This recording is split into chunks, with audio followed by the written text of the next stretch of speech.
ঈদ খুশির বারতা নিয়ে আসলেও নারীর টানে বাড়ি ফিরতে গিয়ে ঘাম ঝরাতে হয় ঘরমুখো মানুষের।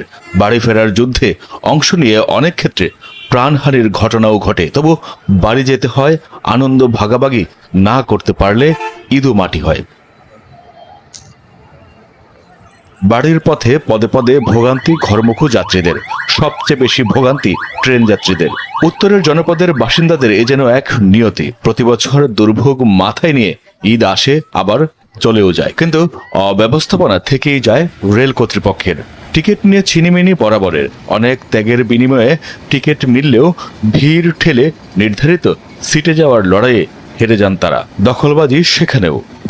মানে একদম ফ্রি, যার দ্বারাই পাঠান, যতটাই পাঠান। কতটা ক্লিয়ার?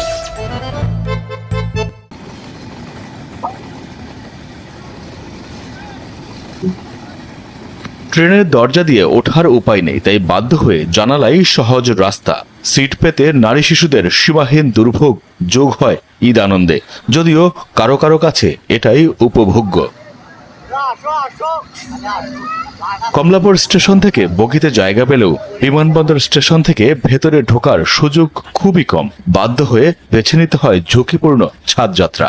জীবনের ঝুঁকি নিয়ে ঘন্টার পর ঘন্টা পাড়ি দিয়ে গ্রামে থাকা প্রিয় মুখগুলোর কাছে ছুটে যান রাজধানীর কর্মজীবীরা।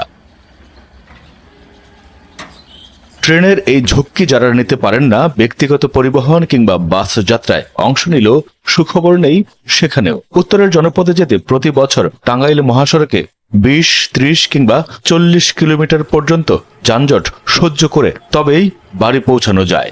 ঢাকা থেকে পঞ্চগড় তেঁতুলিয়া যেতে 6 ঘন্টার পথ ব্যয় করতে হয় অন্তত 24 ঘন্টা। পদ্মা সেতুর কারণে দক্ষিণ ও পশ্চিমের জনপদের মানুষের মুখে হাসি ফুটলেও লঞ্চ যাত্রায় ভোগান্তি আগের মতোই। প্রতি বছর ঈদ আসে, কিন্তু ঘরমুখো যাত্রীদের একটু দুর্ভোগ লাগবে, কিছুই কি করার নেই, নাকি নিয়তি বলে মানতে হবে যাত্রীদের? দুর্ভোগ মাথায় নিয়ে বাড়ি ফিরেই কি শেষ?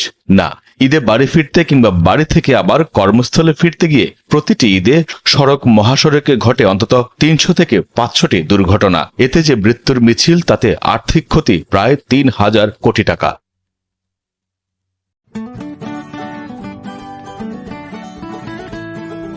Subscribe to my channel.